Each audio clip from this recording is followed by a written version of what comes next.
Right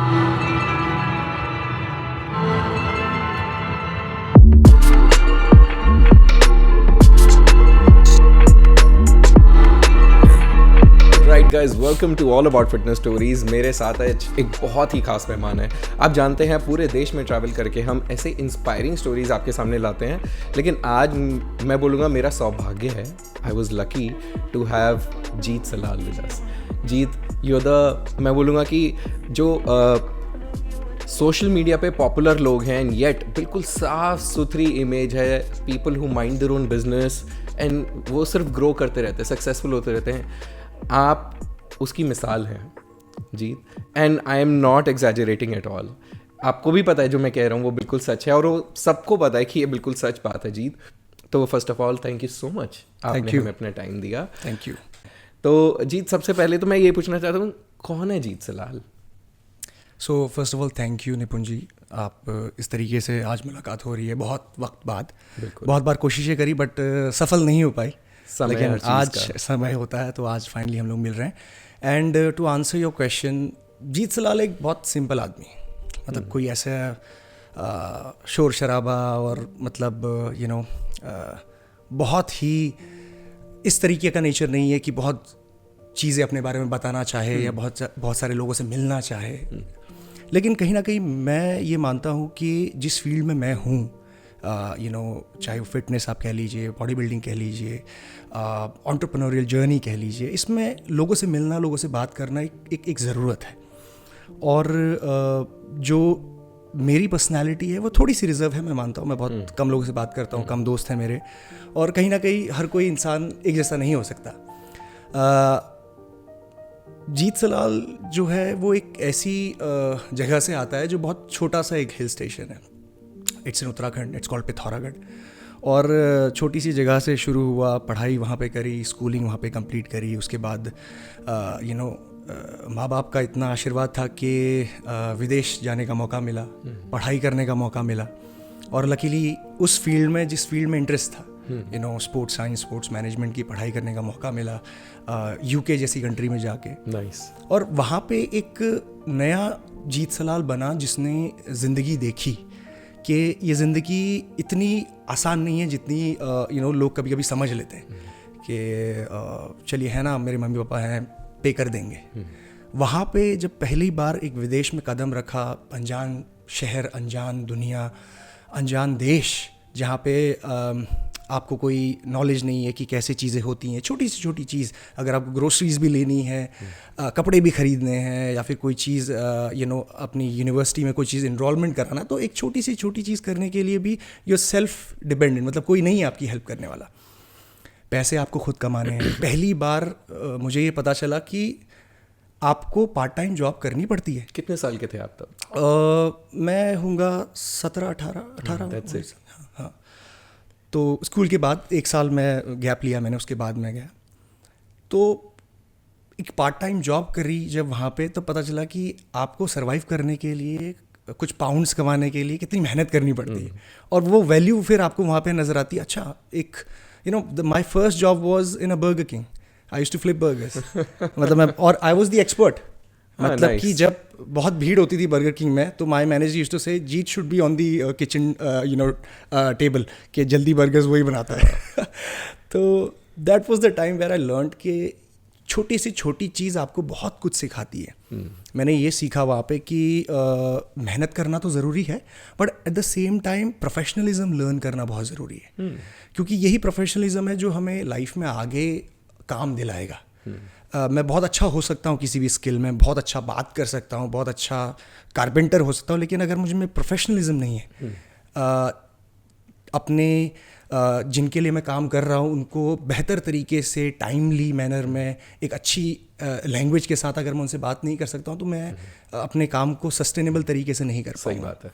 तो वो चीज़ मुझे वहाँ पे वो सिखाई, और एक एक पाउंड, एक एक रुपए का जो वैल्यू है ना, वहाँ पे पता चला। मुझे आज भी याद है कि जब पहली मेरी सैलरी कह लीजिए या फिर वीकली पेमेंट मेरे को आई थी, कुछ 100 पाउंड्स थे या 96 या 100 पाउंड्स थे, तो उससे मैंने तब जाके पहली बार सप्लीमेंट परचेज़ किया था।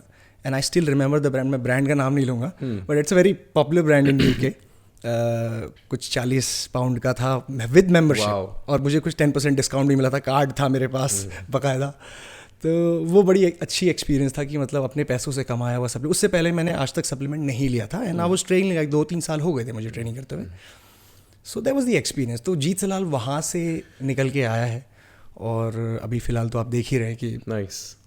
तो आपने बात की इस हार्ड वर्क की, आपने बात की एक पिथौरागढ़ से आप चले गए यूके जी, यूके से चले गए ऑस्ट्रेलिया, फिर सूरत, ये बहुत सारे अलग अलग एवेन्यूज़ हैं। तो अगर मैं आपसे पूछूं वो 3-4 चीज़ें, 3-4 एडजेक्टिव्स बोल लीजिए, संस्कार बोल लीजिए जो जीत के लिए बहुत इंपॉर्टेंट है, प्रिंसिपल बोल लीजिए that Jeet Salal lives by every day, तो वो क्या प्रिंसिपल्स होंगे? मुझे ऐसा लगता है कि मेरी लाइफ में सबसे ज़्यादा इम्पॉर्टेंट ये है कि एक बड़े सपने का होना।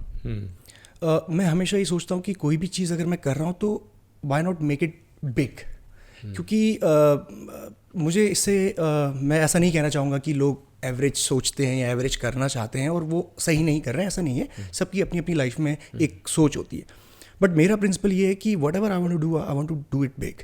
चाहे मैं किसी भी इंडस्ट्री में काम कर रहा हूँ, चाहे मैं एक कारपेंटर भी होता तो मैं सोचता कि यार मैं कुछ बड़ा वहाँ पे करूँ कारपेंट्री में भी। तो ये सोच के से मैं चलता हूँ। और दूसरी मेरी प्रिंसिपल मेरी लाइफ में ये है कि I believe in supreme being. मैं एक ऐसे सुपर पावर पे बिलीव करता हूँ जिसके बिना, जिसके निर्देश के बिना, जिसके आदेश के बिना कुछ नहीं हो सकता। अच्छा। I can do my hard work, I can do everything, but nothing is my hand. एक बहुत बेहतरीन बात सलीम खान जी ने कही थी, जो मैंने कहीं सुनी थी। Salim Khan ji the writer of Sholay movie. Okay. तो सलीम खान साहब ने ये कही थी कि यार ना हमारे हाथ में जीना है, ना हमारे हाथ में मरना है।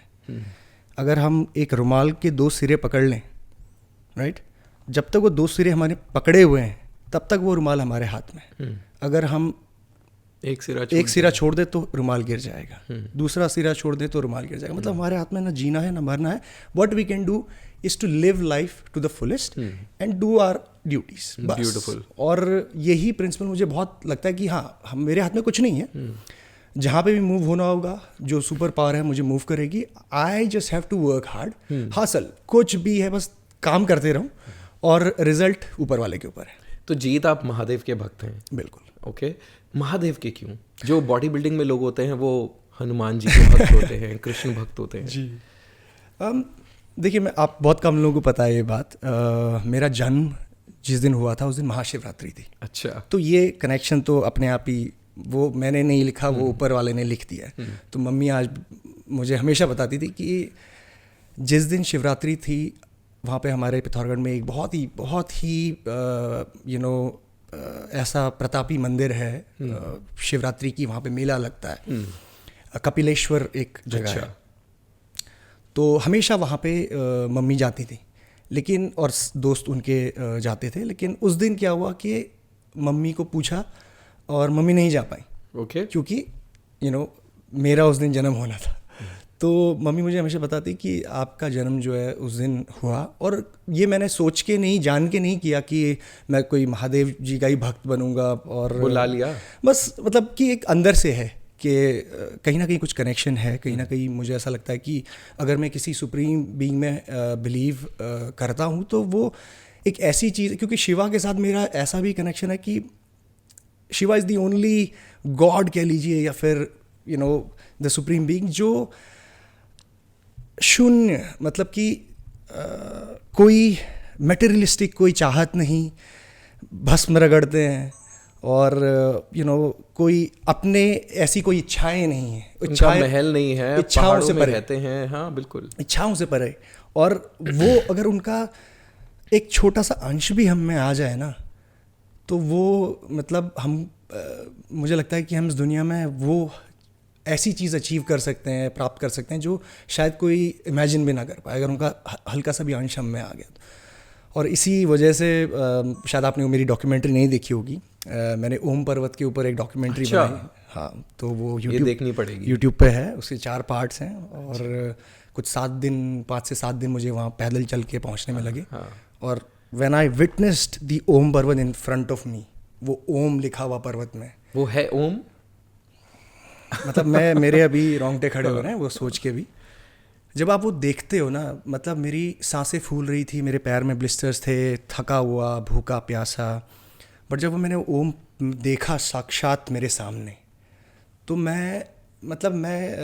मुझे वो ये एहसास हुआ कि हम बहुत छोटे हैं, मतलब वी आर नथिंग, और येट मुझे ऐसा लगा कि मैं कनेक्टेड हूँ वो पर्वत से, मतलब मुझे ऐसा लगा मेरा ही हिस्सा है वहाँ, मतलब वो अलग फीलिंग है, मैं एक्सप्लेन भी नहीं कर सकता। सही बात है। So this is what I feel about Mahadev, और वो दुनिया अलग है, वो एनर्जी अलग है वहाँ जब आप पहुँचते हो तो। और मुझे लगता है कि हर इंसान को एक बार कहीं ना कहीं ऐसी जगह जाना चाहिए जहाँ वो अपने आप से मिल पाए, और वो ऐसी जगह थी जहाँ पे मैं खुद से मिला। आई थिंक 2019 की बात है। मुझे लगा कि हाँ अभी कुछ बदलाव है मेरे अंदर। तो हाँ, मतलब महादेव का ये एक मेरे ऊपर हाथ है, आप कह लीजिए कि जो भी काम करता हूँ महादेव के नाम से। बहुत सुंदर। और कुछ भी इन बातों में कुछ भी स्क्रिप्टेड नहीं है, मतलब हमने डिस्कस ही नहीं किया था कि हम इस बारे में बात करने वाले हैं। खूबसूरती यही है कि दिल से बातें निकल के आती हैं, और जो देखने वाले उनको भी एहसास होता है इस बात का कि ये प्योर है। आपके जैसे लोगों के साथ मिलके मज़ा ही इसलिए आता है क्योंकि प्योर बातें होती हैं जी, है ना। और जब स्पिरिचुअलिटी उसमें थोड़ी ऐड हो जाए तो रही सही कमी भी पूरी हो जाती है। करेक्ट। तो थोड़ा अब अगर काम की बात करें जी, तो आपने एक बहुत अच्छा सक्सेसफुल अपने आप को बनाया है, बट क्या है कि जिस जीत सलाल को हम अभी तक जानते थे वो इंस्टाग्राम और यूट्यूब के माध्यम से जो हमें दिखता है, ट्रेन कराते हैं, बाहर रहते हैं, पॉपुलर पर्सन है, वैसे दिखते थे। अभी हमें कुछ पहलू और पता चले और थोड़े पहलू जानेंगे। आपके बिजनेस के बारे में जानना चाहता हूँ मैं, और ये जानना चाहता हूँ कि बहुत लोगों का सवाल ये होता है कि फिटनेस इंडस्ट्री में करियर कैसे बना जाए, और लोग कहाँ धोखा खाते हैं। उनको लगता है कि जब ज़्यादा फॉलोअर हो गए ना तो मैं सक्सेसफुल हो जाऊंगा, मेरे पास बहुत ज़्यादा ब्रांड आ जाएगी। पहले तो फॉलोअर बहुत ज़्यादा बनाना मुश्किल काम है जेन्युइनली, और दूसरा अगर आपके पास बहुत सारे फॉलोअर्स भी हैं तो भी ब्रांड मिलना बहुत मुश्किल काम है, राइट। तो अगर किसी को अपना करियर बनाना है फिटनेस इंडस्ट्री में तो कैसे बनाए? सबसे पहले तो मैं एक चीज़ यहाँ पे क्लियर कर दूँ कि काफ़ी सारे लोग फिटनेस और बॉडी बिल्डिंग को ना थोड़ा सा मिक्स कर देते हैं। नहीं, ये सेम नहीं है। हाँ, थोड़ा सा कहीं ना कहीं health fitness proper body building competition अगर आप देख रहे हैं तो उससे अलग है। अगर मैं कंपेटिटिव बॉडी बिल्डर हूँ तो मेरी जर्नी एक नॉर्मल फिटनेस वाले इंसान से थोड़ी सी अलग होगी, और काफ़ी अलग होगी। फिर उसमें और भी पहलू आते हैं कि भाई enhanced, natural and other things.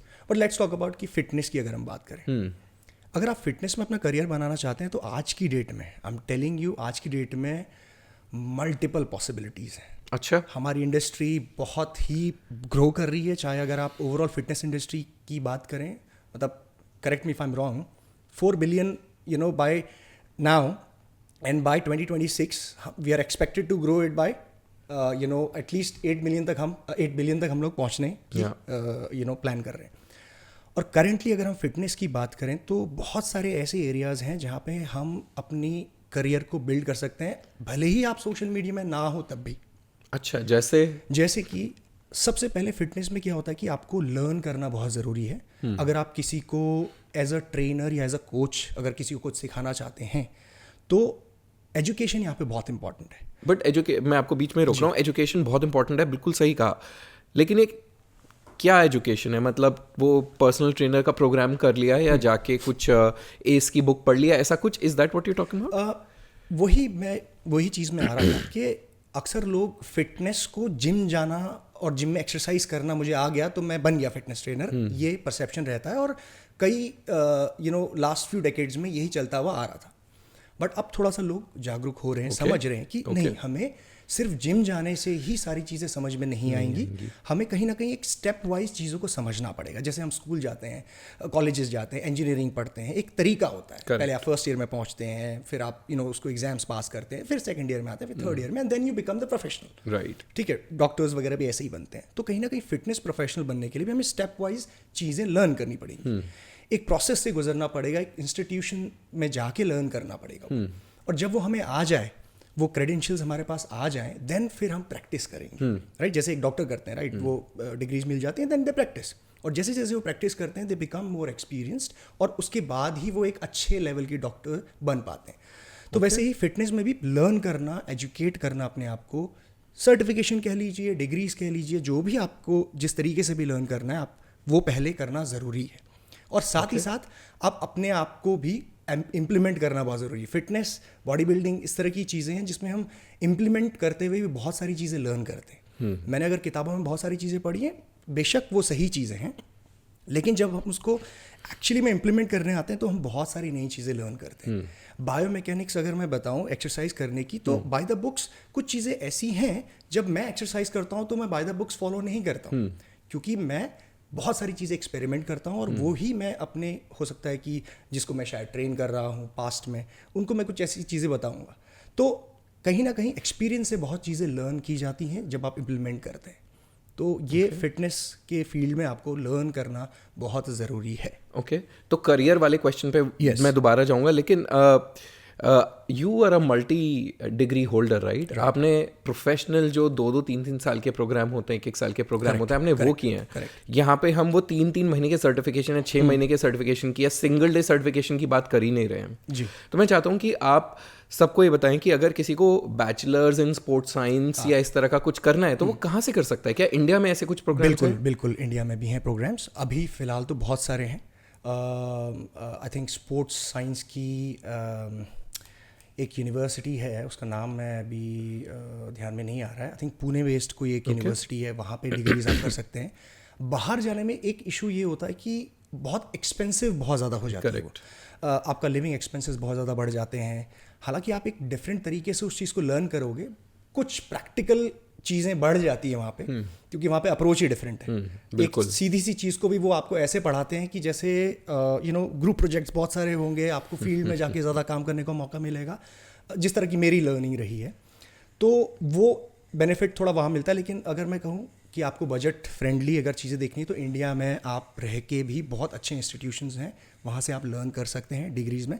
But आपको वही देखना है कि 3 साल आप उसमें लगा रहे हैं या 4 साल उसमें लगा रहे हैं, एंड देन अगर आप सिर्फ ये सोच रहे हैं कि मैं सिर्फ एक फिटनेस कोच या एक ट्रेनर के तरीके से करूँगा, तो वो शायद आप सैलरी वाइज वो जस्टिफाई नहीं कर पाएंगे इनिशियली। एक ये प्रॉब्लम है। बट अगर आप अपना कुछ स्टार्टअप सोच रहे हैं कि नहीं, okay, I need the credentials, I need the knowledge, and then I start my own studio, then मैं कुछ अपने तरफ से कुछ स्टार्ट करूंगा, तो वो एक सही डायरेक्शन हो सकती है। Okay, and you can also work with multiple other sporting clubs as well, तो वो भी एक अपॉर्चुनिटी रहती है। ओके, सो आप इंडोर्स करते हैं some of the most popular well known brands in the world. अगर किसी को ब्रांड एंडोर्समेंट्स चाहिए, ये सवाल बहुत कॉमन है और बहुत लोग पूछते हैं हमसे इंस्टाग्राम पे और बाकी जगह पे कि भैया कुछ मेरे को ब्रांड दिलवा दो, मैं ऐसा क्या करूं कि मेरे को स्टैक आना शुरू हो जाए? इसका क्या जवाब है? देखिए, ब्रांड स्पॉन्सरशिप मिलना सिर्फ आपकी बॉडी पे डिपेंड नहीं करता है, जहाँ तक मुझे लगता है, मे बी शायद कुछ लोगों को और लगता हो। कहीं ना कहीं जो मैं हमेशा कहता हूँ कि सिर्फ एक फिजिक ही नहीं, आपको आपकी कम्युनिकेशन और नॉलेज अबाउट द फील्ड, वो ये 3 चीज़ें आपको साथ में चाहिए होंगी अगर आपको किसी ब्रांड की स्पॉन्सरशिप चाहिए तो। और ये तीनों चीज़ें ना धीरे धीरे डेवलप होती हैं। फिजिक बनने में भी वक्त लगता है, नॉलेज गेन करने में भी वक्त लगता है, और कम्युनिकेशन स्किल्स को भी डेवलप करने में वक्त लगता है। ये तीनों चीज़ों का जब अमेलगमेशन, तीनों चीज़ जब एक साथ मिलती हैं और फिर एक फाइनल प्रोडक्ट जब निकल के आता है, तो ब्रांड को वो चाहिए, राइट? जब आप उस पर्टिकुलर ब्रांड को जो आपको स्पॉन्सरशिप दे रहा है उसको सही तरीके से रिप्रेजेंट, सही तरीके से कम्युनिकेट कर पाएंगे उनके प्रोडक्ट्स को, सर्विसेज को, then only brand will trust you. सिर्फ बॉडी अच्छी होना ही रिक्वायरमेंट नहीं होती ब्रांड्स की, और अगर कुछ ब्रांड्स की है तो वो एक मैं कहूँगा कि कॉन्ट्रैक्ट्स फिर वेरी करते हैं। अभी मैं डीप में नहीं जाऊँगा, but contracts will very. If someone is hiring an athlete just for the body, जो ज़्यादा बात नहीं करते, सिर्फ प्रोडक्ट पकड़ के, तो वो कॉन्ट्रैक्ट्स वेरी कर सकते हैं। बट जहाँ पे कम्युनिकेशन इन्वॉल्व हो जाता है, जहाँ पे एक्सप्लेनेशन इन्वॉल्व हो जाता है, जहाँ पे नॉलेज इन्वॉल्व हो जाती है, वहाँ पे contracts are better. I would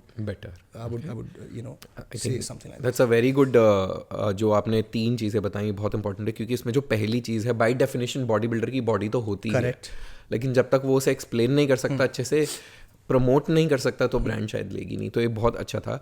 एक और सवाल मेरे दिमाग में है, जीत, सबको सक्सेसफुल जीत दिखता है, बट इंसान है, failure is a part of the life and that's how we grow, right? क्या जीत सलाल की लाइफ में भी कुछ फेलियर्स आए हैं?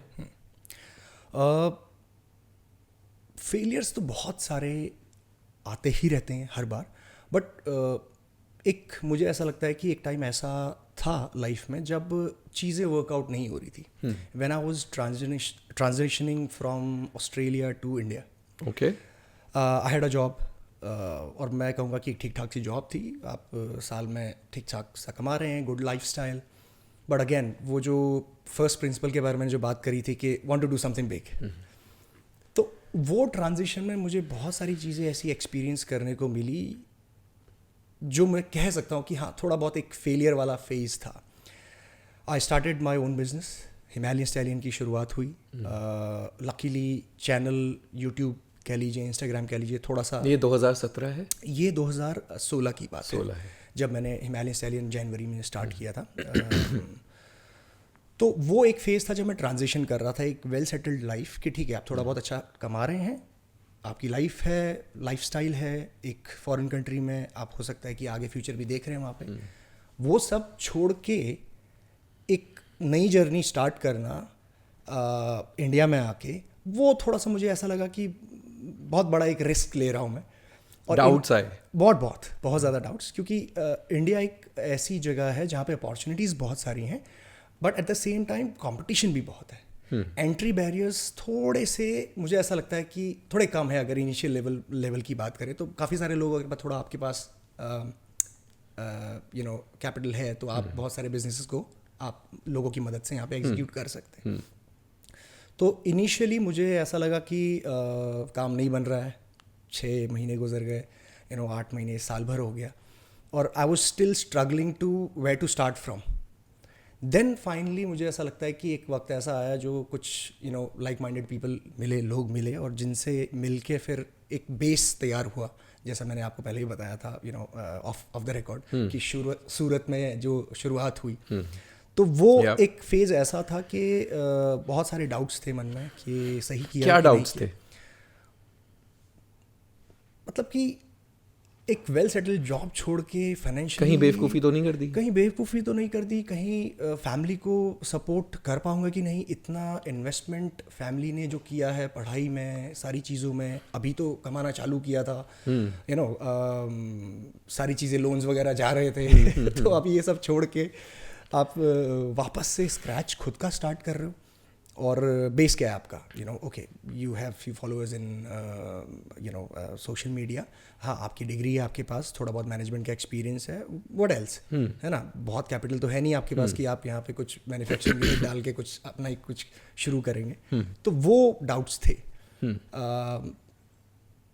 बट कहीं ना कहीं कहते हैं ना कि रास्ता जो है वो दिखा दिया भगवान ने कि भाई यहाँ से आप चलो. और ये एक मैं कहूँगा कि मेरी लाइफ का एक थोड़ा सा टर्निंग पॉइंट था, जो मैंने एक बड़ा स्टेप लिया, बड़ा रिस्क लिया, और कहीं ना कहीं उसको आगे लेके जा पाया. ऑलराइट, सो हमने फेलियर की बात कर ली. एक सिंगल मोस्ट सबसे बड़ी अचीवमेंट क्या है, like that you feel really proud of, मैंने कर लिया and I am very very happy about it? वो क्या है?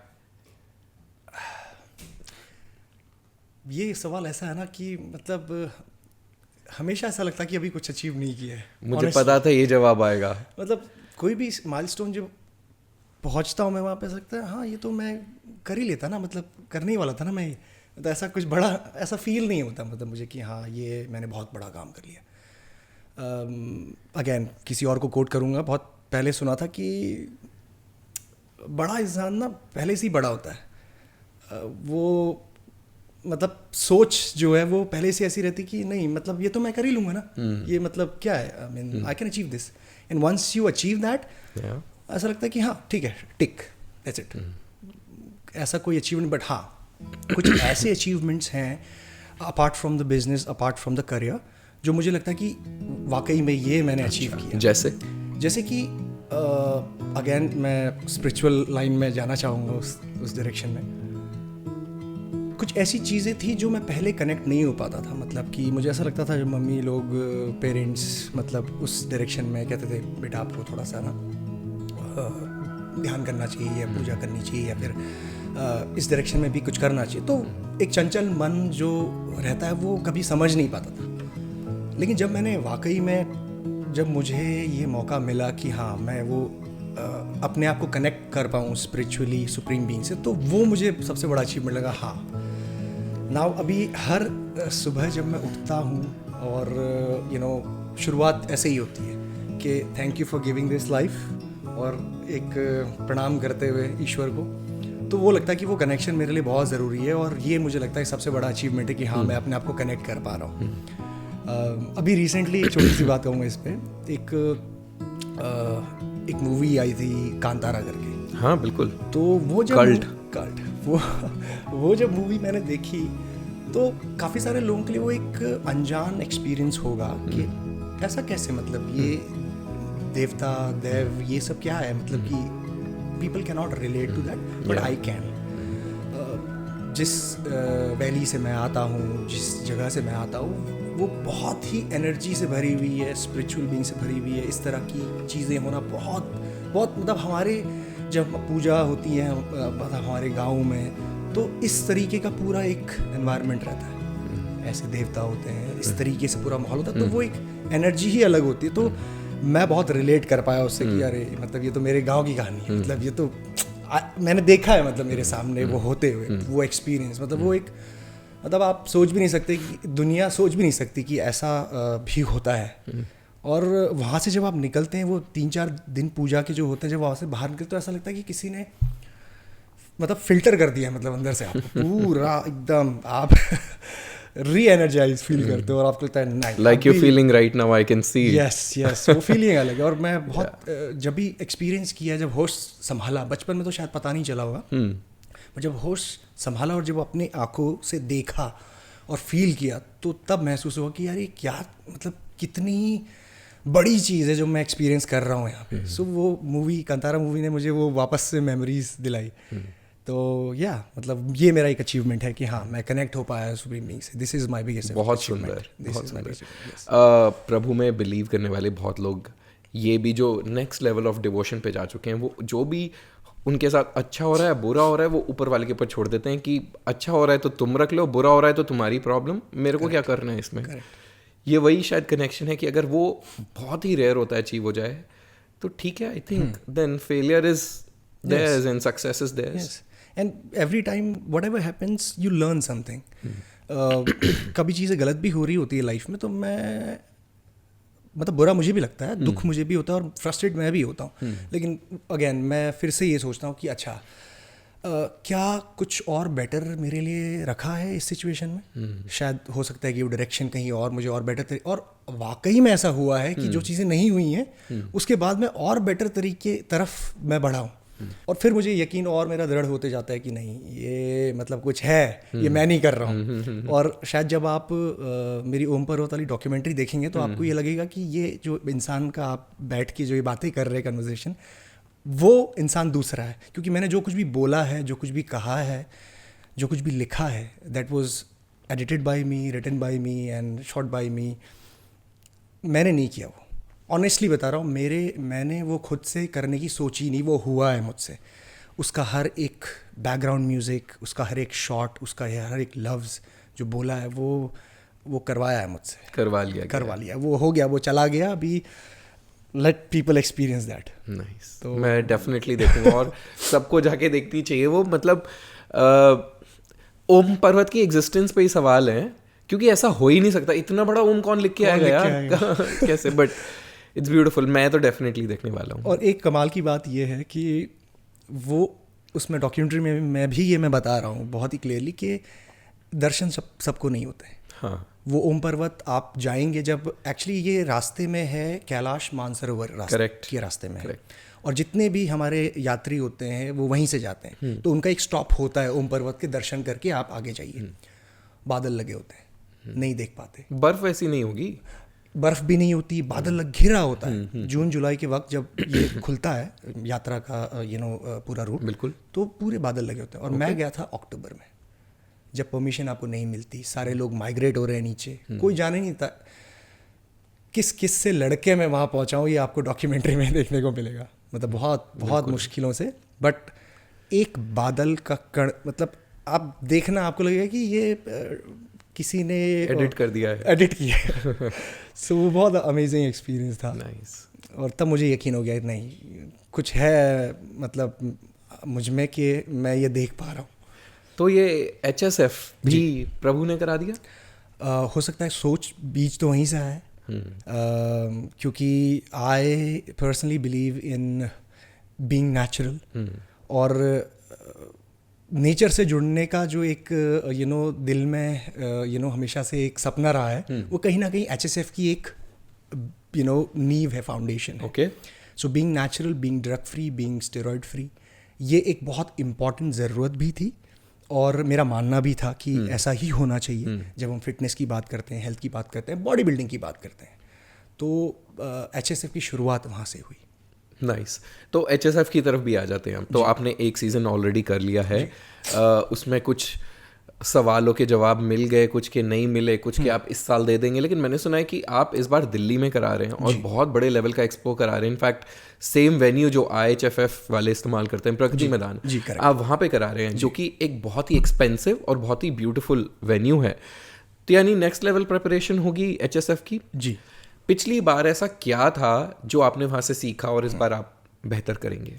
सो ऑफ कोर्स हमारा पहला एक्सपो था, पहली बार हम अपनी ऑडियंस से as an athlete, as brands connect हो रहे थे, तो बहुत कुछ हमने लर्न किया। प्रिपरेशन तो बहुत सारी थी, जो भी मैनेजमेंट की पढ़ाई में जो कुछ भी इवेंट्स के बारे में पढ़ा था सब कुछ डाला, लर्निंग्स और एक्सपीरियंस। बट कहीं ना कहीं आप जब प्रैक्टिकल करते हैं, इम्प्लीमेंटेशन करते हैं, you learn a lot of things. सही बात है। और वो छोटी छोटी मिस्टेक्स जो हमसे हुई, चाहे आप मैनेजमेंट वाइज कह लीजिए, या फिर आप कहीं कि एथलीट मैनेजमेंट में, ब्रांड मैनेजमेंट में, वो बहुत जगह पे हमें अपनी गलतियाँ पता चली। अच्छा। और इस बार हम लोग उन्हीं गलतियों पे बहुत बेहतरीन तरीके से काम कर रहे हैं, और ये एक्सपीरियंस अभी इस साल जो जून में हमारा HSF 2023 होने वाला है, 2nd, 3rd and 4th जून, उसमें ये देखने को changes. 2nd, 3rd and 4th June. Correct. Nice. तो वो स्पेसिफिकली चीज़ें बताइए, जैसे कुछ चीज़ें मेरे को याद हैं जी। एक बड़ा वाला था कि बाउंसर्स ने एक लड़के को ठीक से हैंडल नहीं किया। दूसरा था कि टेस्टिंग ठीक नहीं हुई।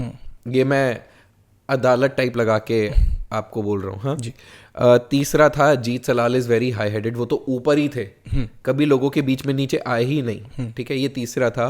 और चौथा, एक्चुअली लार्जली तो ये तीन ही थे। एक वो कंट्रोवर्सी थी, दूसरा आपका लोगों के बीच में ना घुलना मिलना था, और तीसरा टेस्टिंग हुई नहीं हुई ये नहीं पता। जब लैब ही नहीं इंडिया में तो टेस्टिंग कहाँ से करा ली, और रिजल्ट इतनी जल्दी कैसे आ गए, ये प्रॉब्लम्स क्या थी? हाँ। सो फर्स्ट ऑफ ऑल तो हम पहले आ जाते हैं सिक्योरिटी मैनेजमेंट पे। अब सिक्योरिटी किसी भी जगह पे हो, उसके कुछ प्रोटोकॉल्स होते हैं। उसकी एक सर्टेन स्टैंडर्ड ऑपरेटिंग प्रोसीजर होता है, और उसी के तहत वो काम करते हैं। लोगों ने शायद वो लास्ट फेज़ देखा जहाँ पे ऐसा नज़र आ रहा है कि एथलीट को मिसमैनेज किया गया, उसको धक्के दिए गए और उसको बाहर निकाला गया। बट काफ़ी सारे लोगों ने, या बहुत सारे लोगों ने, मुझे नहीं लगता कि जो उससे 1 घंटे पहले जो चीज़ें हो रही थी, या 1-1.5 घंटे पहले जो चीज़ें चल रही थी, जितनी मिन्नतें, जितने कन्वर्सेशन, मेरा पर्सनली बात करना, वो सब नहीं देखा।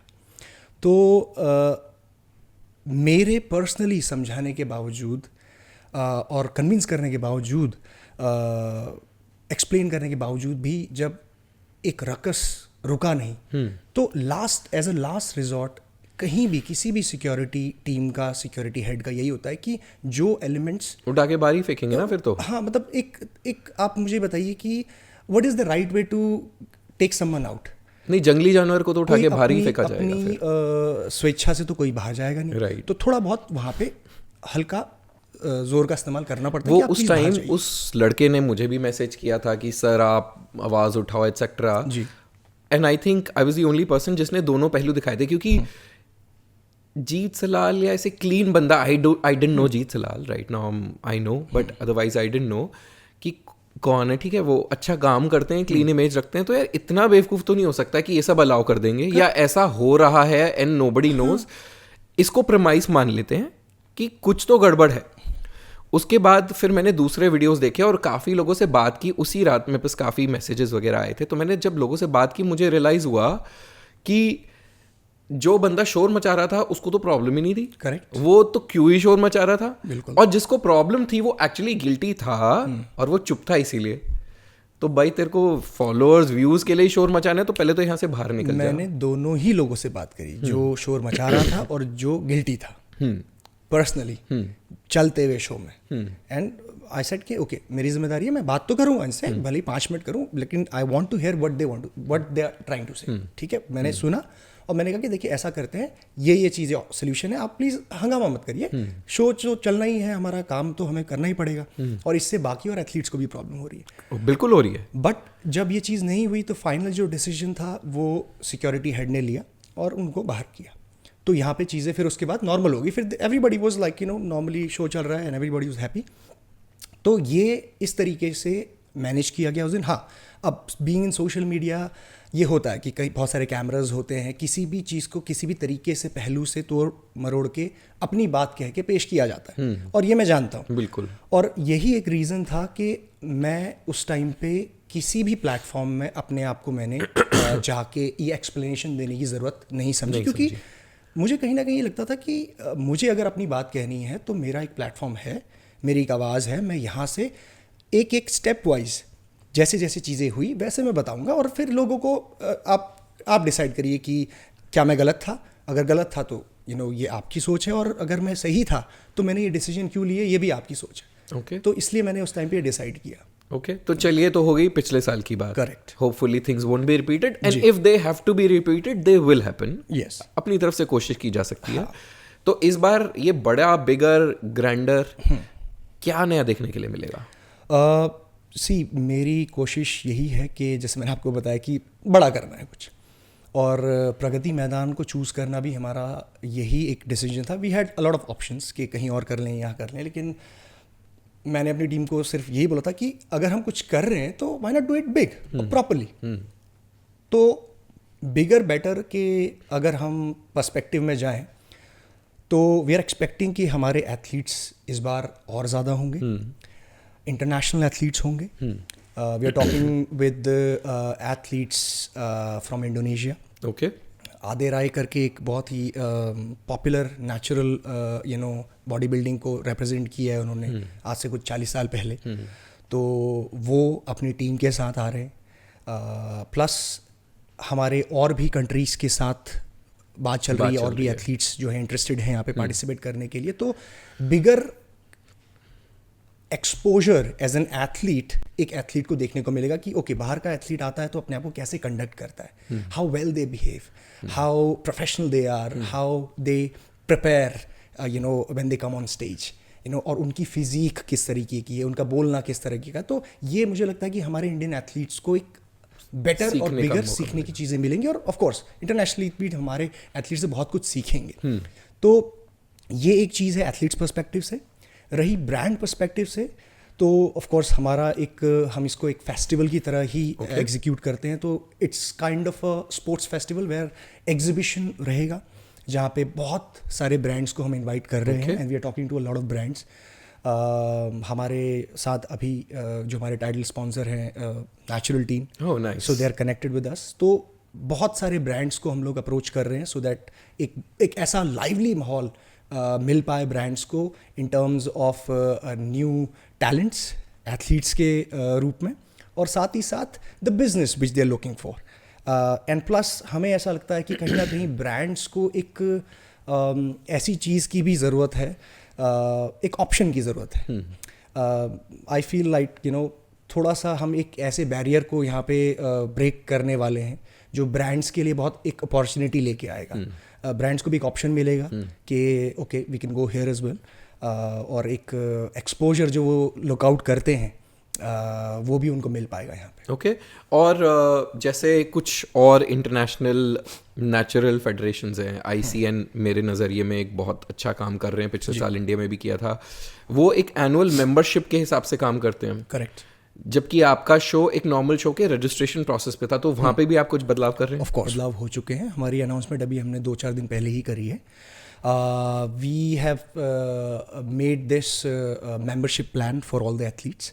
और annual membership. Annual membership, और ये annual membership सारे athletes को ये allow करेगी कि वो एक HSF registered एथलीट बन पाएंगे. Okay. जिससे उन्हें ये बेनिफिट मिलेगा कि उनके लिए एक स्पेसिफिक एथलीट मैनेजमेंट टीम होगी जो कहाँ कैसे ऑपरेट करना है within the show, how the testing is going to be done, how the process of shows जो हम आगे प्लान कर रहे हैं, एक पूरा एजुकेट किया जाएगा एथलीट को, और पूरा सपोर्ट यहाँ पे हम देने की कोशिश करेंगे, जिसके लिए एक मैनेजमेंट टीम बनाई गई है और इसके लिए एक मेंबरशिप है.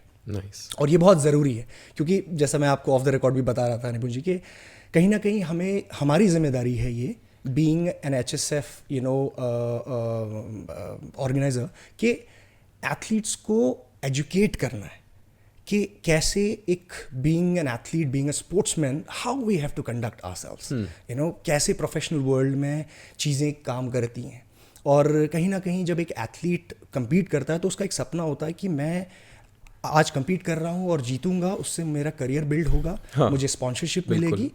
तो वो स्पॉन्सरशिप आपको तभी मिलेगी जब आप एक प्रोफेशनल तरीके से अपने आप को प्रेजेंट करेंगे, जब आप ब्रांड्स से प्रोफेशनली कनेक्ट होंगे, देन जिस तरीके के भी कॉन्ट्रैक्ट में आप होंगे, you have to behave in a certain way. Mentorship provide करेंगे. ऑफ कोर्स ये एथलीट मैनेजमेंट टीम ही इसलिए बनाई गई है कि एजुकेट किया जाए कि अभी इस वक्त इंडस्ट्री में किस तरीके से आप ब्रांड्स के साथ कनेक्ट हो सकते हैं, कैसे आप इस प्लेटफॉर्म का इस्तेमाल कर, बिकॉज हमारा गोल स्टार्टिंग से ही क्लियर था.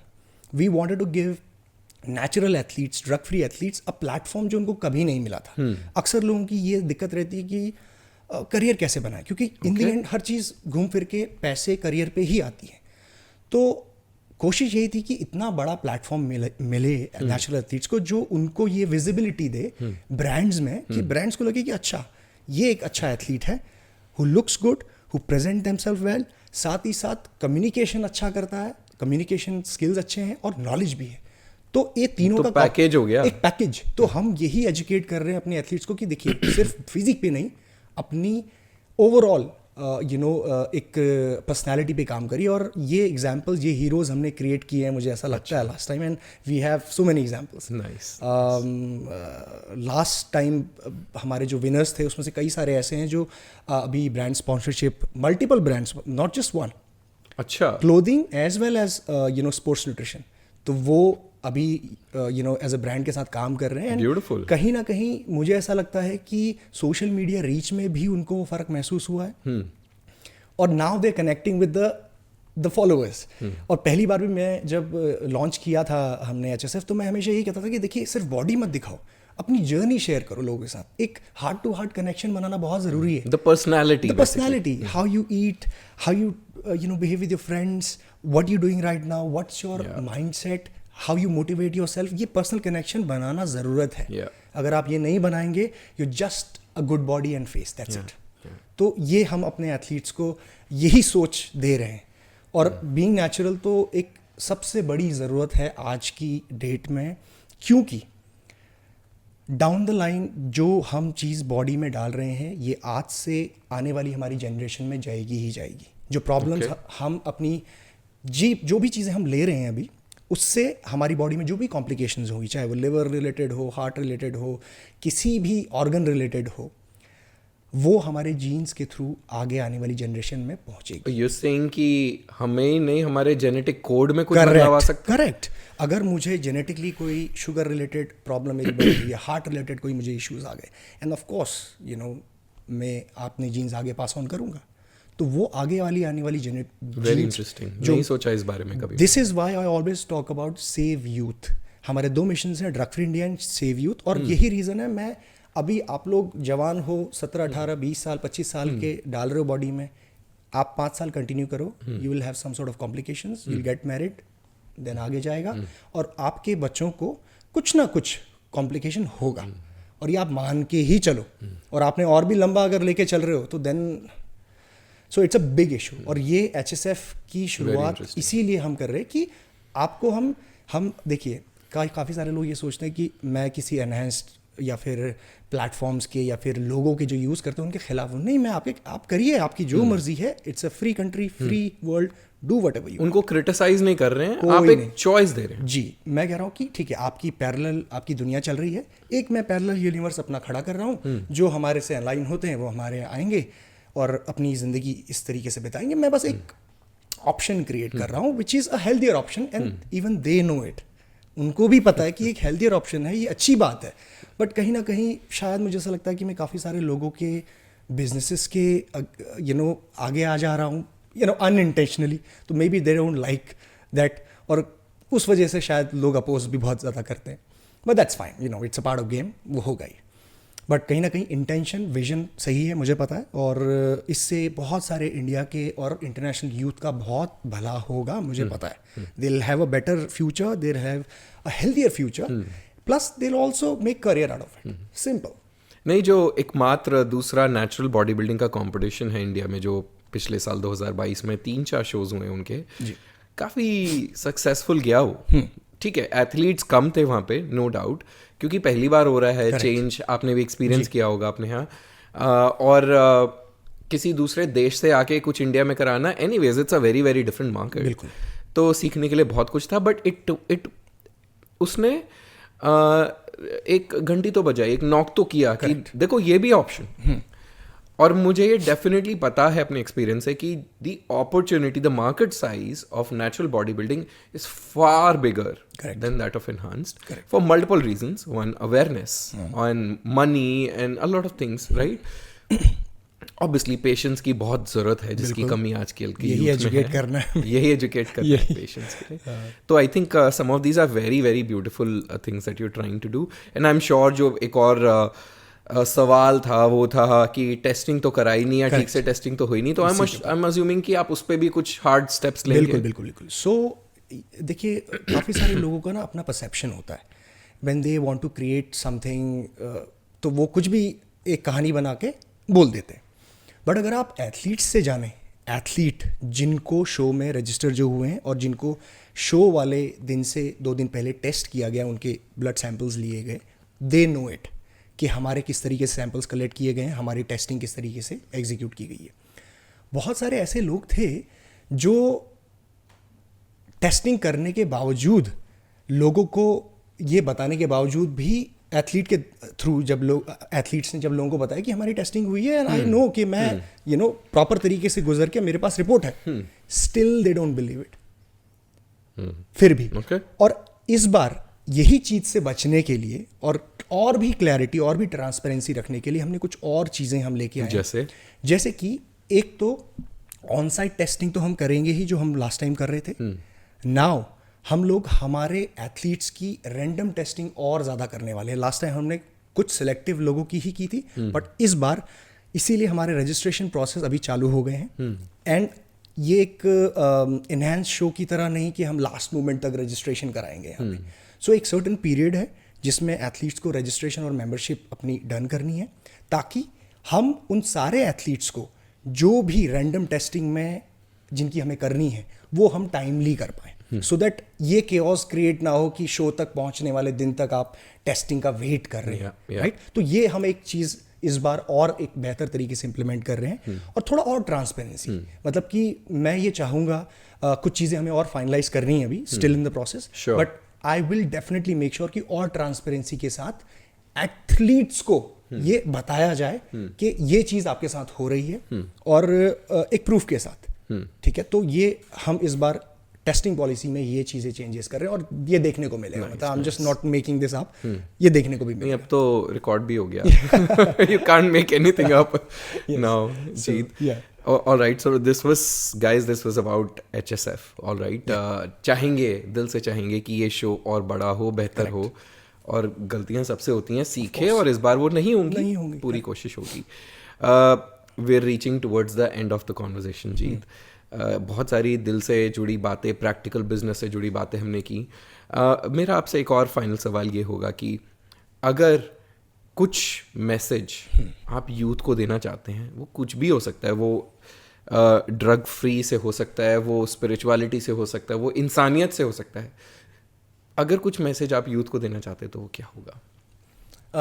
वेल, ये चीज़ मैं हमेशा कहता हूँ कि मुझे ऐसा लगता है कि लोगों में मोटिवेशन की बहुत कमी है, और मुझे ये कुछ वक्त पहले ही ये रियलाइज़ हुआ कि लोग ढूंढते हैं मोटिवेशन, कि मुझे कोई मोटिवेट कर दे, मुझे कोई इंस्पायर कर दे। और मुझे ये लगता है कि हम जब मोटिवेशन ढूंढते हैं ना, तो कहीं ना कहीं हम रिलाई कर रहे हैं उस मोटिवेशन पे, तभी हम काम करेंगे। सेल्फ मोटिवेटेड नहीं है लोग। इसीलिए मैं एक चीज़ बोलता हूँ यहाँ पे, ये श्री कृष्ण ने कहा था